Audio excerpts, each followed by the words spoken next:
Hello parents, आज हम बात करेंगे फैफो पेरेंटिंग के बारे में।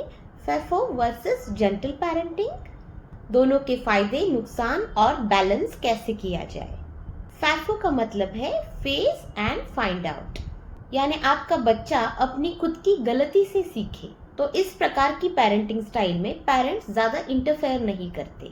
बच्चे जो भी चीजें करें उनके नेचुरल कॉन्सिक्वेंसेस होने देते हैं।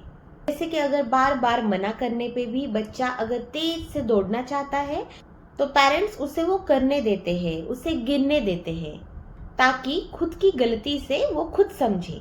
तो इस प्रकार के पेरेंटिंग के कुछ फायदे भी है, जैसे कि this is real life learning. बच्चा अपने खुद के एक्सपीरियंस से चीज़ों को सीखता है, जिससे कि उसे सेल्फ रिस्पॉन्सिबिलिटी डेवलप होती है और उसकी डिसीजन मेकिंग पावर भी इम्प्रूव होने में मदद मिलती है।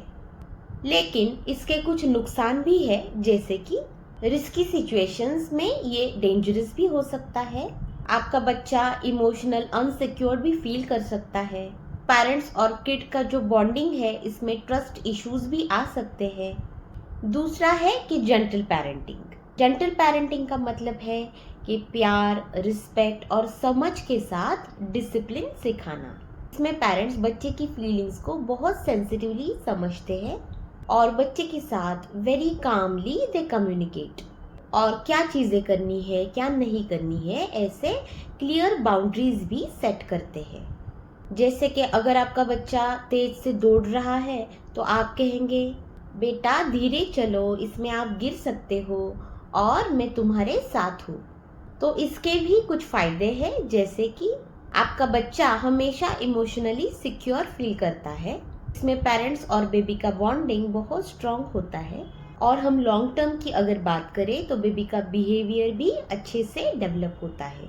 लेकिन ऑफ कोर्स इसके कुछ नुकसान भी है, जैसे कि कई बार बच्चा ओवर पैम्पर हो जाता है, अपने लिमिट्स को क्रॉस कर देता है, और पेरेंट्स भी कई बार ओवर परमिसिव हो सकते हैं।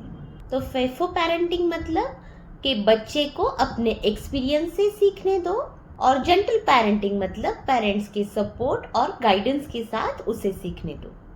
लेकिन as a paediatrician and as well as a mother of 2 boys, my personal experience is इनमें से कोई भी एक तरीका परफेक्ट नहीं है।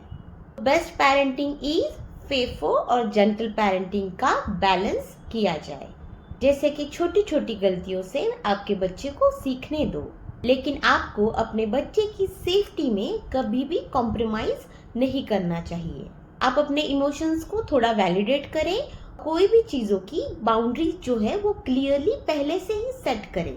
फॉर एग्जाम्पल, कि आप अपने बच्चे को ऐसा कहें कि बेबी आप गिर सकते हो तो धीरे चलो, लेकिन अगर आप ये चीज नहीं सुनेंगे तो हम अभी के अभी प्लेग्राउंड छोड़ के घर चले जाएंगे। पेरेंटिंग का गोल कभी भी परफेक्ट बनना नहीं है, बल्कि बच्चे को समझना है।